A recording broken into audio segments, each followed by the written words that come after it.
Assalamualaikum warahmatullahi wabarakatuh. Saya Anissa dari Prodi PAIA semester 2. Di sini saya akan menjelaskan tentang motivasi belajar. Apa sih motivasi belajar itu? Motivasi belajar dalam psikologi merupakan istilah lebih umum yang menunjukkan pada seluruh proses gerakan, termasuk situasi yang dorongan yang timbul dalam diri individu tersebut dari diri sendiri, tingkah laku yang ditimbulkannya, dan tujuan atau akhir dari gerakan atau perbuatan. Nah, motivasi merupakan proses yang memberi semangat. Memberi semangat seperti apa? Yaitu seperti arahan dan kegigihan perilaku. Artinya perilaku yang termotivasi adalah perilaku yang penuh energi dan bertahan lama dalam diri seseorang tersebut. Macam-macam motivasi ini dibagi menjadi dua macam, yaitu apa saja?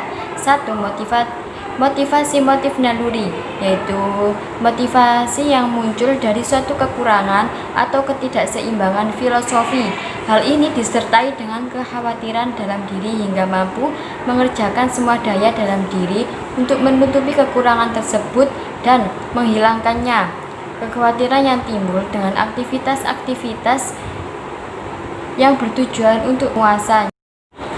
Apa sih contoh dari motivasi motif naluri? Yaitu seperti lapar, haus, dan motif sekreasi. Dan yang kedua yaitu motivasi motif kognitif. Apa sih yang disebut motif kognitif itu? Motif ini tidak berkaitan dengan dasar-dasar dalam diri manusia. Dan motivasi kognitif ialah kebutuhan yang dipelajari manusia dari lingkungan dan sosial masyarakat. Misalnya kebutuhan untuk dihargai adalah kebutuhan yang tidak ada hubungannya dengan tubuh. Seseorang mempelajari hal-hal yang bertujuan. Contoh motif kognitif yaitu motif psikis, motif sosial, dan motif spiritual. Dan motivasi sendiri itu pada dasarnya dapat menjelaskan dan memahami suatu perilaku seseorang pada individu tersebut. Termaksud perilaku individu yang sedang belajar.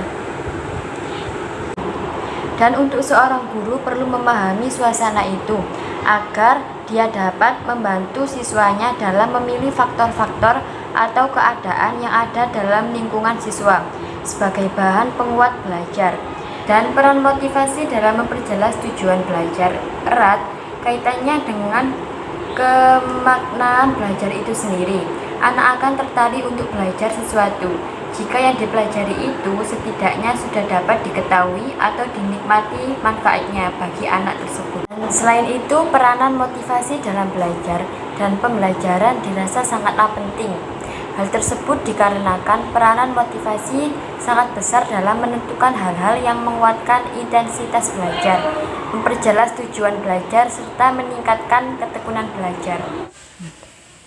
Sedangkan unsur-unsur yang mempengaruhi motivasi belajar: 1. Cita-cita atau inspirasi siswa, 2. Kemampuan siswa, 3. Kondisi siswa, 4.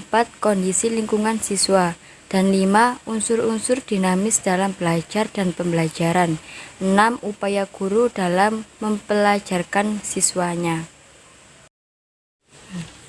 Dan untuk motif untuk menghindari kegagalan antara lain berhubungan dengan penyebab kegagalan yang internal dan stable.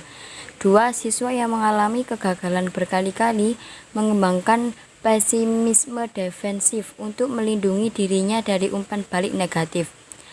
LH dihasilkan oleh tidak konsisten untuk unpredictable hadiah dan hukuman dari guru atau orang tua, membentuk keyakinan kecilnya peluang untuk sukses. Pencegahan LH, peluang sukses sekecil apapun, umpan balik sesegera mungkin, dan konsistensi kesesuaian harapan dan hasilnya. Prinsip menghadapi kegagalan siswa yaitu tekanan sisi positif, kesampingkan hal negatif mulai dari yang dikenal siswa, hal baru, gunakan organizer dan guided discovery, ciptakan tantangan kreatif problem solving dengan pengetahuan dan keahlian yang sudah dimiliki. Mungkin itu yang dapat saya sampaikan, kurang lebihnya saya mohon maaf yang sebesar-besarnya. Wassalamualaikum warahmatullahi wabarakatuh.